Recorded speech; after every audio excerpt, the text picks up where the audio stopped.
Vi møttes på barneskolen.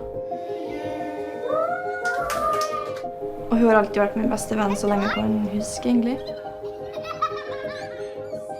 Hun passet alltid på meg når jeg var liten. Hun blir alltid med å finne på ting og liker at det skjer noe. Det er veldig morsom å si ting man bare må le av. Og så har hun en sånn latter som virkelig smitter. Vi spilte på samme fotballag da vi var mindre, og så gikk vi på dans sammen. Hun er virkelig en bra storesøster.